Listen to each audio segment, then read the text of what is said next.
শুরু হলো কাকদ্বীপ থেকে গঙ্গাসাগর যাওয়ার ব্রিজ তৈরির প্রস্তুতি। এলেন বিভিন্ন প্রতিনিধি দল। 1459 কোটি 62 লক্ষ টাকা ব্যয়ে 4757 মিটার লম্বা এই ব্রিজ থাকছে 4টি লেন এবং ফুটপাত। দুদিকে গাড়ি চলাচলের রাস্তা থাকছে 8 মিটার চওড়া, ফুটপাত হবে 10 মিটার চওড়া। আগামী 4 বছরের মধ্যে এই সেতুর কাজ শেষ হবে, জানিয়েছেন সুন্দরবন উন্নয়ন মন্ত্রী বঙ্কিম হাজরা। ইতিমধ্যে আপনারা জানেন যে তিনি গঙ্গাসাগর মেলার সময় এসেছিলেন। পরবর্তীকালে গত 27 তারিখে আমাদের ক্যাবিনেটে একটা অনুমোদন লাভ করে গেছে, যাতে এই ব্রিজ হওয়ার ফলে ভারতবর্ষের বিভিন্ন প্রান্ত থেকে শুধু নয়, আমাদের অন্যান্য রাষ্ট্র থেকে বহু মানুষ এভাবে আসছে এবং মাঘী পূর্ণিমাতে আমাদের আশা প্রতি বছর 2.5 থেকে 3 লক্ষ লোক হয়। এবছর সেটা বেড়ে হয়তো 10 থেকে 15 লক্ষ লোক আসবে। সেই জন্য গতকাল আমাদের জেলা শাসকের উপস্থিতিতে, জেলা পুলিশ সুপারের উপস্থিতিতে, সমস্ত দপ্তরের উপস্থিতিতে এক গুরুত্বপূর্ণ আলোচনা হয়েছে এবং আমাদের ভার্চুয়াল কনফারেন্স হয়েছে।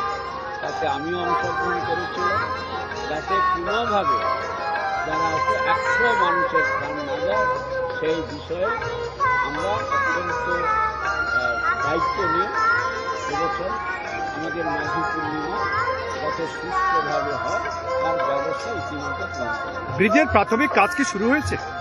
যেটি প্রাথমিক কাজ আমাদের 6 তারিখে হবে, কিন্তু ইতিমধ্যে 25 তারিখে যারা টেন্ডার ফেলেছিল, এটা তো আপনি জানেন গ্লোবাল টেন্ডার, অতএব সেগুলো ব্রিজ ফিট সব দেখা হয়েছে।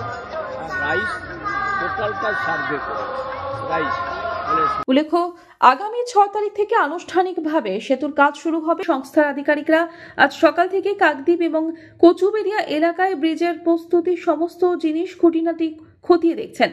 এতদিন পরে খুশি এলাকার মানুষ। গঙ্গাসাগর থেকে কাকদ্বীপ বা কাকদ্বীপ থেকে গঙ্গাসাগর যেতে প্রায় 1 থেকে 1.5 ঘন্টা নদী পথের ভেসেলি অপেক্ষা করতে হতো। তাও জলে থাকলে, জল না থাকলে ঘন্টার পর ঘন্টা পারাপার বন্ধ। যাত্রী থেকে তীর্থযাত্রীরা পড়ত মহা সমস্যায়। সেই সমস্যার কথা চিন্তা করে মুখ্যমন্ত্রী মমতা বন্দ্যোপাধ্যায় কোটি কোটি টাকা ব্যয়ে সেতু করার কথা ঘোষণা করলেন। সাগরদ্বীপে যদি ব্রিজ হয়, সাগরদ্বীপের সমস্ত মানুষেরই উপকার হবে এবং সাগরদ্বীপের উন্নত হবে। সাগরদ্বীপটা হচ্ছে মূল ভূখণ্ড থেকে পশ্চিমবঙ্গে আলাদা হয়ে আছে মানচিত্র থেকে। যদি ওটা হয়, আমাদের বিশেষ করে ছেলেদের পড়াশোনা, যারা নার্সিং ট্রেনিং নিচ্ছে তারা সময় মতো যাতায়াত করতে পারবে, যারা শিক্ষকরা আছে সময় মতো যাতায়াত করতে পারবে, অসুস্থ পেশেন্ট যারা আছে তারা সময় মতো যাতায়াত করতে পারবে। তারপর হচ্ছে এটা যদি হয়ে যায়, সাগরদ্বীপ মানুষের সবারই উপকার হবে। তার থেকে সবথেকে আমরা বিশেষ করে ধন্যবাদ জানাতে পারবো এই রাজ্যের মাননীয় মুখ্যমন্ত্রী মমতা বন্দ্যোপাধ্যায়কে। তার অত্যন্ত পরিশ্রমের জন্য আমরা দীর্ঘ কয়েক বছর দেখতে এখানটায় মানুষের পরিবহন ব্যবস্থা খুবই খারাপ।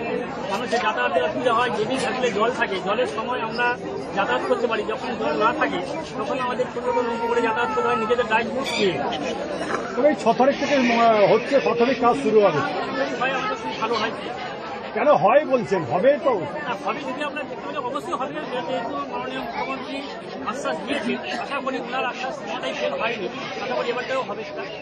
আমরা কতটা আনন্দিত, আমরা খুবই 100 প্রাউড করি, খুব আনন্দিত। সাগরদ্বীপ কাকদ্বীপ থেকে রাজীব মন্ডলের রিপোর্ট, আনন্দ বার্তা।